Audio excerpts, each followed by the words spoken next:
Alright, hello YouTube. This is my 1969 and 1970 Marine Corps impression. So I'm going to be releasing about the same time as this one, Marine Corps M79 Grenadier impression. So this one is my rifleman version. So let's get into it. Over here is the 1970 dated ERDL poncho liner. So during Vietnam it was kind of hot. So soldiers often use this as a blanket instead of the heavy wool blankets the Army gave out.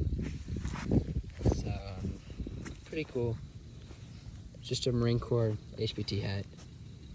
Named to a guy. I have some of this guy's stuff I bought in an antique store. Don't really know much about his service though. Claymore bag. Claymore bags were often used, so after you use the Claymore, soldiers, Marines, all the branches they would use this just to carry personal items or ammunition, or in my case water. They needed more pockets, so they would use these bags instead of just throwing them away like they were supposed to. That's cool. Just a ERDL boonie hat. This one's a new old stock, came in the original bag. Pretty cool. Belt. This belt also belongs to the same guy who made that hat. Some ERDL pants. These are 1969 dated.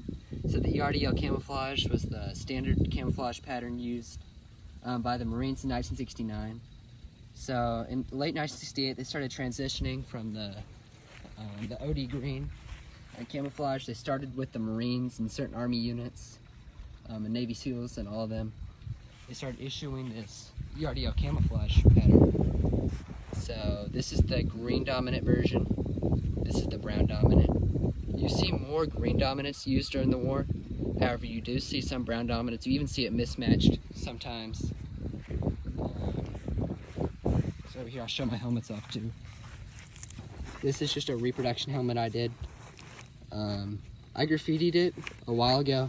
I decided I didn't want the graffiti anymore, so I really faded it out to try to get rid of it. I think I did a decent job, but I don't know. Reproduction liner. This is an original helmet, so the cover's dated 1973, so it's probably post-Vietnam. Somebody else did some graffiti on it. It's on the green dominant side. Maybe I'll show it in a different video. So it's got a 1968 liner. Just a Korean War helmet.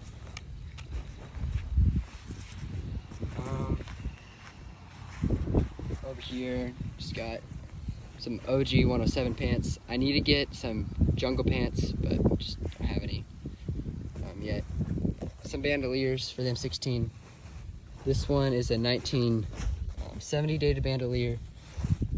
8 pocket used with the magazines. This one is just a stripper clip one. Dated 1968.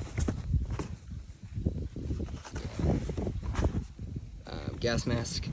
So after 1968 in the Tet Offensive, Marines were required to have carry a gas mask because the NVA did use some chemical gases during the Tet Offensive, and it really caught the service off guard. So this one, the gas mask, it was made in 1969. It was approved in 1970. It's the later war version, you can tell because it has the water hose so that you could drink from your canteen while wearing the mask. Leave that over here. Another bandolier, this one we filled with cardboard in all the pockets. Dated 1972. Pretty cool. So now this is our web gear. This is pretty much the standard web gear you would see on a Marine late war. So you got 2 M56 ammo pouches where you could hold ammo, 2 canteens, compass pouch, and a jungle first aid kit. This jungle first aid kit actually has a bunch of stuff still in it. Dated 1945. 2 snake bite kits. Pull those out. So you can see you can use it basically you pull that out and you can use it to siphon the poison out of your bloodstream if you got bit by a snake. I don't think that's the actual terms for it, but maybe you get it. Some bandages, and then some water purification tablets. Let's see if I can get them out. Wait a minute. There we go. Sorry. So it's just some water purification tablets. Talk more about these later. Then we have some Marine Corps P-41 suspenders. So these suspenders were the same type used during World War II. However, these ones are produced in Vietnam. I think they're 68 dated. There you go. Vietnam bayonet. Over here we got some M60 rounds. So the squad M60 gunner, he was a very vital position. So lots of soldiers would carry extra ammunition for him, just so he didn't have to carry all that, especially because his gun, the M60, was super heavy. I think it was like 13 pounds or something. So they would all carry ammunition for him so that he could have as much ammunition as he needed, as well as take some of the weight off of him. Just got an M60 bandolier that you could keep your ammunition in. Jungle boots. These ones are probably post-Vietnam. Panama soles, no plumber's crack. These ones are in horrible condition. However, I got them for like 15 bucks at a surplus store. So I used them and they were pretty good. So happy with them. Over here, this is something actually really cool. I'll show you on the gun later. But this is a M16 bipod for the front of your gun. This was given to us by a friend who was a tanker in Germany after Vietnam. Really cool. So you could put this on the front of your gun. There's not a whole lot of evidence of soldiers using them. However, there is some photos used around like fire bases and stuff where they would be used. Got his name. Wow, it's a really cool thing. I'll show you it on the M16 later. This is our M41 haversack. So this haversack was used during World War II, or at least the model was, in Korea, and then lots of World War II and Korean War surplus was used in Vietnam. So this is the most common haversack used by U.S. Marines during the Vietnam War. On top, I just have an M44 shovel, dated 1944. The cover is, the shovel also is too. And then I just have a poncho tucked through the middle. Pretty common practice used by or done by Marines during Vietnam. It's just to shove their poncho or the poncho liner, or sometimes even half shelter tents just through the middle. Pretty cool. This is my M55 flak jacket. It's a 1980s one. As you can see, it's there in 1982. This one is in pretty poor condition. My grandparents got it for me at an Army surplus store. All the plates have been removed.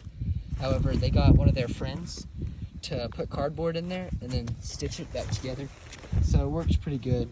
And it was a decent price considering these are like $250 to $300 online right now. So I'm glad I didn't have to spend that money.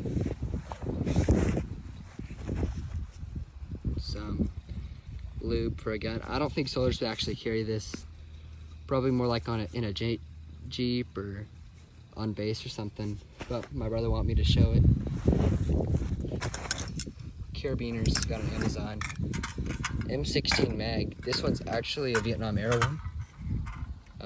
It's a real one. No gun though. So pretty cool. Dog tags. I need to retape them. Just a chew hoy bag with some toilet paper and matches on the inside. So this one's dated 1970. However, this is the more common version used in Vietnam because it doesn't have the chew hoy writing on it. There's not a lot of evidence of those chew hoy bags being issued to more soldiers, so this is the more common version to be. Grenade, M61 lemon grenade. 10 tent straps that you could use to roll up your tent. Another bandage, tent stakes, tent rope, some 60-0 money, Kool-Aid packets. So let's go back to these things. So these little water purification tablets. So all soldiers would be issued these purification tablets, and they would use it. So if they came up to a stream while they were patrolling or something, they could use this in the water and it would make it able to drink. However, they made the water taste horrible. So soldiers would either have this sent from home or they would purchase it somewhere to use in their water while they drank. Or even I've heard of some cases of the company supply officers even issuing it to soldiers just to make their experience a little more comfortable. This is don't know why I'm forgetting, tripwire spool. So this was used, the same tripwire is used in World War II, Korea, and Vietnam, even into some Desert Storm. So just really cool. It would come in the Claymore bag with the Claymore. Post-Vietnam War accessory packet, no cigarettes, more military insect repellent, C ration B3A unit, dated 1970. Modern Zippo lighter. Clean toothbrush. 1985 dated pocket knife. This one, so they use the same ones in Vietnam, so I just have it out. Private purchase pocket knife. Old broken pocket knife. This is a Vietnam War Combat Infantryman's badge, so I could sew this onto one of our uniforms if I wanted to.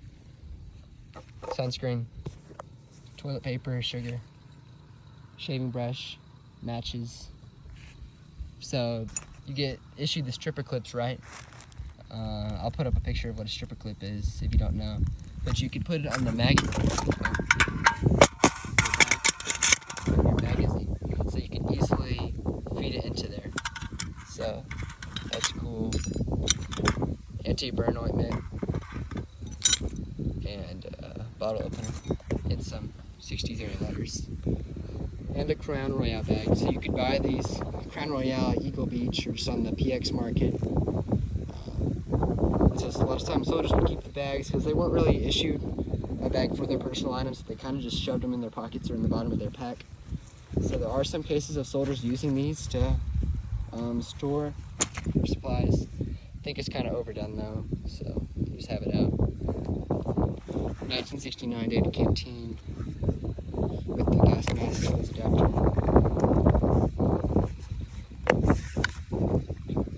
Now let's move on to the rifle.